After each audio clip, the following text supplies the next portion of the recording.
Assalamualaikum warahmatullahi wabarakatuh. Kami dari kelompok 14 akan menjelaskan materi mengenai elastisitas. Kalian tahu nggak sih, salah satu pokok penting dalam fungsi permintaan dan juga penawaran? Yap, pokok penting dalam fungsi permintaan dan penawaran yaitu derajat kepekaan atau elastisitas. Ada 4 konsep elastisitas, yaitu elastisitas harga permintaan, elastisitas harga penawaran, elastisitas silang, dan juga elastisitas pendapatan. Yang pertama yaitu elastisitas permintaan. Elastisitas permintaan adalah persentase perubahan jumlah barang yang diminta akibat terjadinya perubahan harga itu sendiri. Rumus dari elastisitas permintaan adalah elastisitas permintaan ED sama dengan persentase perubahan pada QD per persentase perubahan pada P. Terdapat beberapa jenis elastisitas permintaan. Jika ED lebih dari 1, maka disebut elastis. Jika ED kurang dari 1 disebut inelastis. Jika ED sama dengan 1 disebut unitarity elastis. Jika ED sama dengan 0 disebut inelastis sempurna. Dan jika ED sama dengan tak hingga, maka disebut elastis sempurna. Contoh kasus dari elastisitas permintaan yaitu jika diketahui harga barang X Rp500, maka permintaan sebanyak 100 unit. Turunnya harga barang X tersebut menjadi Rp400 menyebabkan naiknya jumlah barang yang diminta menjadi 150 unit. Maka koefisien elastisitas permintaan tersebut yaitu min, 25. Tanda min hanya menunjukkan arah perubahan yang negatif, yaitu sifat hubungan antara harga dan kuantitas berlawanan arah. Maka ED sama dengan 2,5 lebih dari 1 yang berarti elastisitas. Lalu yang kedua, ada elastisitas penawaran. Elastisitas penawaran yaitu persentase perubahan jumlah barang yang ditawarkan akibat terjadinya perubahan harga itu sendiri. Rumus dari elastisitas penawaran dapat dilihat di layar berikut.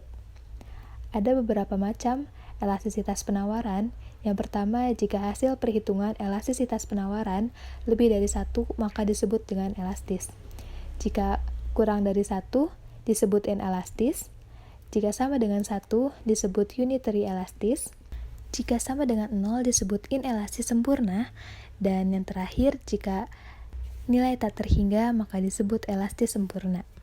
Contoh kasus untuk elastis penawaran yaitu penawaran output pertanian bersifat lebih inelastis daripada produk industri, karena untuk menambah penawaran di sektor pertanian umumnya membutuhkan waktu yang relatif lebih lama untuk produksi dibandingkan dengan sektor industri.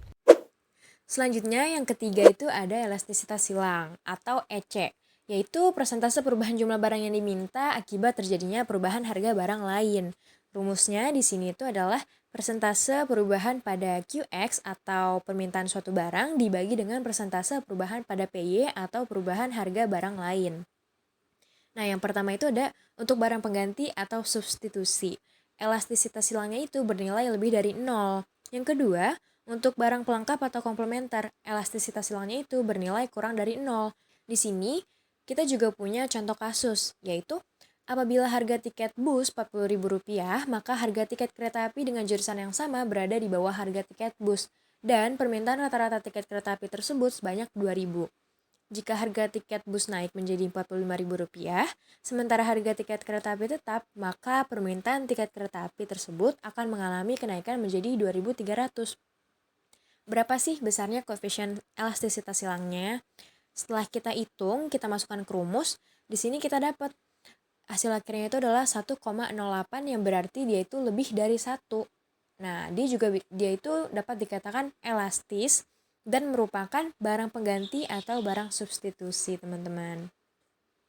Selanjutnya yaitu elastisitas pendapatan. Elastisitas pendapatan atau EY adalah persentase perubahan kuantitas barang yang diminta akibat terjadinya perubahan pendapatan. Ada keterkaitan erat antara pendapatan seseorang dengan tingkat konsumsi atau permintaan atas suatu barang tertentu. Rumus dari elastisitas pendapatan dapat kita lihat bersama pada layar berikut ini. Untuk barang normal, elastisitasnya bernilai lebih dari 0, yang artinya peningkatan pendapatan dapat dikatakan bisa meningkatkan permintaan suatu barang. Barang inferior, elastisitas bernilai kurang dari 0, yang artinya terjadi penurunan permintaan barang akibat peningkatan pendapatan. Contohnya yaitu dapat kita lihat pada layar berikut ini. Naiknya pendapatan seseorang dari Rp200.000 menjadi Rp300.000 akan mengakibatkan bertambahnya jumlah barang X yang diminta dari 10 unit menjadi 16 unit.